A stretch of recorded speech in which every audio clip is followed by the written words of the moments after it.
Good morning and welcome to Friday. And it's let's see, it must be about the 16th of October. Wow. And frost, we had our first frost last night. So frost on the grass. Ooh.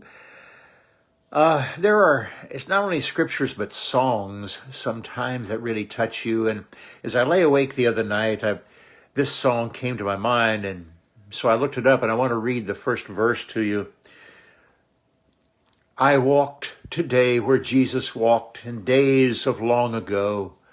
I wandered down each path he knew with reverent step and slow. Those little lanes, they were not changed. A sweet peace fills the air. I walked today where Jesus walked and felt his presence there.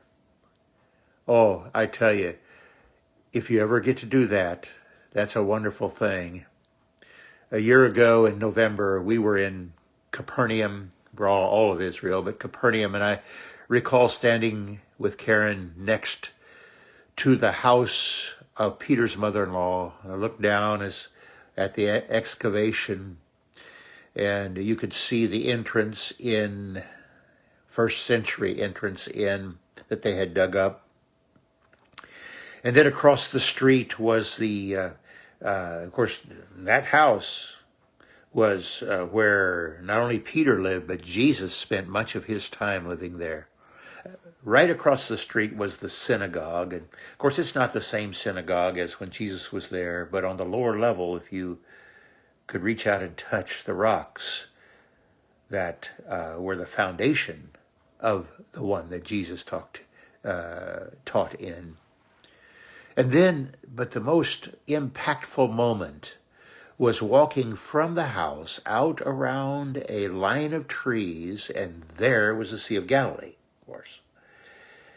But then I looked to my left, and here was a boulder coming up out of the ground that probably was there when Jesus was there. And I can picture, and very likely, that Jesus would have walked from that house out around and sat on that boulder and prayed for Israel and thought and meditated. And so I sat on that boulder and I cried like a baby. And my wife saw me crying and she came over and come up on the boulder and sat, kissed my cheek. That comforted me a lot. And what a moment that was in my life, to look out over the Sea of Galilee and think Jesus had this same view 2,000 years ago. Oh my, what a thing. But today I want to talk about walking where Jesus walked, in his steps. Listen to 1 Peter, the third chapter, and verse 21. Second chapter, verse 21. For to this you have been called, because Christ also suffered for you, leaving you an example so that you might follow in his steps. And those are the steps that I want to talk about, the steps of obedience, following Jesus, walking in his path. You don't have to be in Israel or in Capernaum like we were to walk in his steps. Today, if you walk in righteousness, if you walk the way of the Lord, and if you're earnest about striving to walk in his steps, no, you're not going to do it perfectly. Nobody does.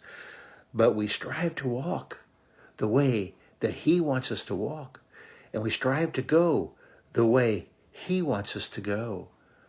Oh, that's my encouragement today to you, is to walk in the steps of Jesus. And Jesus prayed, and I remember standing in the Garden of Gethsemane and looking out, and the words of the last verse of the song says, I knelt today where Jesus knelt, where all alone he prayed, the Garden of Gethsemane, my heart felt unafraid.